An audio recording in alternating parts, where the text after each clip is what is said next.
redo what we did Monday.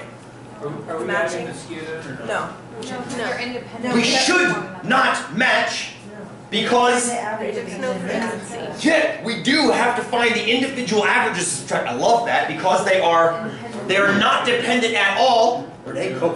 If you're doing it in different rows. Hold that thought, hold that thought, hold that thought, hold that thought. On the t-test, it asks for frequency. That's okay, we'll get to that, we'll get to that. But big picture more than micro picture now. We'll get to the micro picture, I promise you, sister, I promise you. Big picture right now is, we should not treat this like Tuesday, Monday.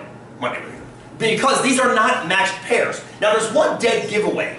There's one dead giveaway. One of them is the fact that we've got different numbers of data in this one and this one.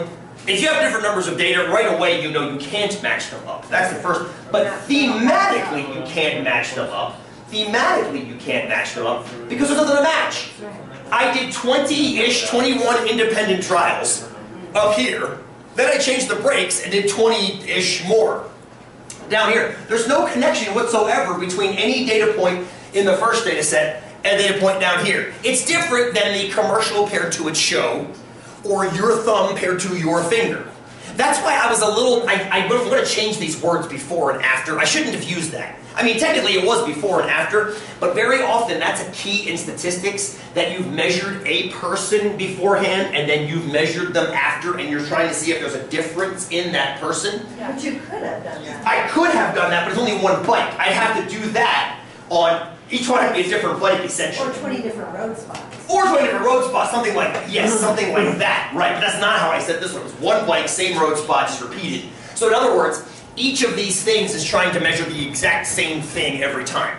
How long it takes me to stop going down that hill from my neighbor's house, garage to the road. I'm going to pause this real quick, and I want to open up something else here.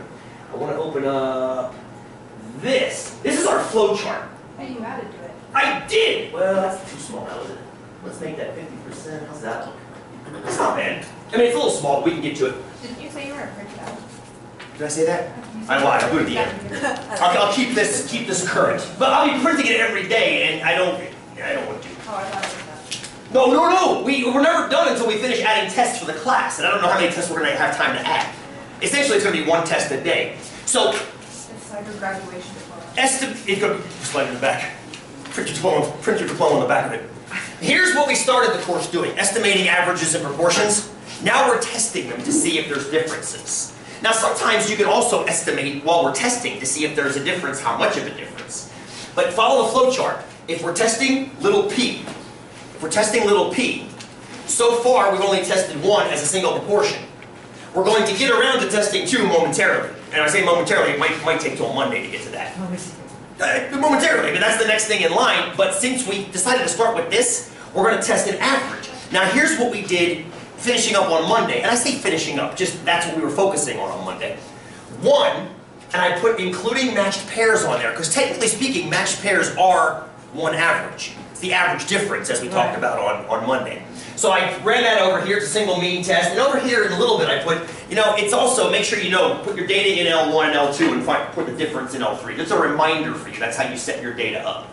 But now, we clearly have 2 different averages, which comes to Lauren's awesome question from Monday was, wait a minute, I see a 2 sample t-test down here. This is the case in point for that. But I don't want to go to that right now. I want to look at our data more carefully before we jump right to technology, because I want to see what's going on in that tech.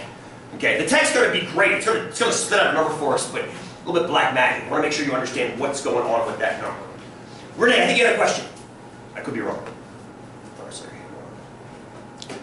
So we're doing a hypothesis test. This is all, from now to the end of week 10, is all hypothesis testing, every bit of it. Okay. Now your project was a bit of a sidetrack. It was more of a confidence interval. And you can use them interchangeably, for sure. But it sounds like we have a claim, yeah? It sounds like we have a claim. Let's mute this down.